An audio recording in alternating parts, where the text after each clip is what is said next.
এটা গুৰুত্বপূৰ্ণ খবৰ। 2021 বৰ্ষত প্ৰাদেশিকৃত টিউটৰ শিক্ষক কৰ্মচাৰীসকলে আকৌ এবাৰ আন্দোলন ঘোষণা কৰিলে। প্ৰাদেশিকৃত টিউটৰ শিক্ষক কৰ্মচাৰীসকলৰ জ্বলন্ত সমস্যাসমূহ সমাধানৰ ক্ষেত্ৰত ৰাজ্য চৰকাৰে কোনো গুৰুত্ব বা ব্যৱস্থা হাতত লোৱা নাই। সেয়েহে প্ৰাদেশিকৃত টিউটৰ শিক্ষক কৰ্মচাৰীসকলে প্ৰতিবাদ সাব্যস্ত কৰিব। সদৌ অসম প্ৰাদেশিকৃত মধ্য ইংৰাজী আৰু নিম্ন প্ৰাথমিক শিক্ষক টিউটৰ সংস্থাই সংবাদমেল আয়োজন কৰিছে। সংবাদমেলত তেওঁলোকে কয় যে অনিৰ্দিষ্টকালীন ধাৰাবাহিক অৱস্থান ধৰ্মঘট কাৰ্যসূচী গ্ৰহণ কৰা হৈছে। অহা 10 নৱেম্বৰৰ পৰা এই প্ৰতিবাদী কাৰ্যসূচী সন্দৰ্ভত ইতিমধ্যে অসমৰ আটাইকেইখন জিলা সমিতিলৈ নিৰ্দেশ প্ৰেৰণ কৰা হৈছে। নিম্ন প্ৰাথমিকৰ পৰা মহাবিদ্যালয় পৰ্যায়ৰ টিউটৰসকলে সন্মিলিতভাৱে আন্দোলনত অৱতীৰ্ণ হ'ব। এইবাৰ 16,000 টিউটৰ শিক্ষক কৰ্মচাৰীসকলৰ জ্বলন্ত সমস্যাসমূহক লৈ বছৰ ধৰি বিনা বেতনে কৰ্মৰত হৈ থকাৰ পিছত 2021 বৰ্ষৰ 5 ফেব্ৰুৱাৰী তাৰিখে ৰাজ্য চৰকাৰে প্ৰাদেশিকৰণ কৰিছিল। টিউটৰ হিচাপে মাত্ৰ 10,800 টকা সীমিত মজুৰি নিৰ্ধাৰণ কৰি চৰকাৰে পৰ্যায়ক্ৰমে শিক্ষক পদলৈ উন্নীত কৰা হ'ব বুলি ৰাজ্যৰ মুখ্যমন্ত্ৰী অৰ্থাৎ তেতিয়াৰ শিক্ষামন্ত্ৰী হৈ থাকোঁতে প্ৰতিশ্ৰুতি প্ৰদান কৰিছিল।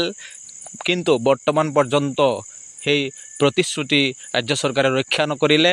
সেয়েহে অহা 10 নৱেম্বৰ তাৰিখে অনিৰ্দিষ্টকালীন ধৰ্মঘট কাৰ্যসূচী ৰূপায়ণ কৰিব প্ৰাদেশিকৃত টিউটৰ শিক্ষক কৰ্মচাৰীসকলে। টিউটৰ শিক্ষক কৰ্মচাৰীসকলে যি জ্বলন্ত সমস্যা, সকলো টিউটৰক শীঘ্ৰে শিক্ষক পদলৈ উন্নীতকৰণ কৰিব লাগে। সীমিত মজুৰিৰ পৰিৱৰ্তে নিয়মীয়া শিক্ষকৰ যি বেতন, সেই সমাহাৰত বেতন প্ৰদান কৰিব লাগে। পেঞ্চন, জীৱন বীমা, স্বাস্থ্য বীমা আৰু অৱসৰকালীন সুবিধা প্ৰদান কৰিব লাগে।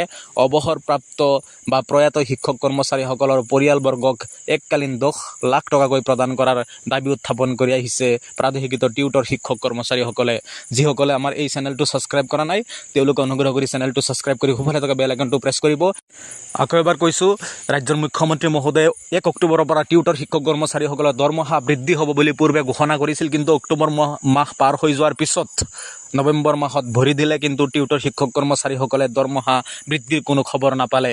সেয়েহে অৱশেষত ৰাজ্যৰ প্ৰাদেশিকৃত টিউটৰ শিক্ষক কৰ্মচাৰী সমাজে এইবাৰ 10 নৱেম্বৰত অনিৰ্দিষ্টকালীন ধাৰাবাহিক অৱস্থান ধৰ্মঘট কাৰ্যসূচী ৰূপায়ণ কৰিব আৰু ৰাজ্যৰ সৰ্বস্তৰৰ প্ৰাদেশিকৃত টিউটৰ শিক্ষক কৰ্মচাৰীসকলে সন্মিলিতভাৱে এইবাৰ প্ৰতিবাদ সাব্যস্ত কৰিব। 16,000 টিউটৰ শিক্ষক কৰ্মচাৰীসকলে টিউটৰৰ পৰা শিক্ষক মৰ্যাদা প্ৰদান কৰিব লাগে।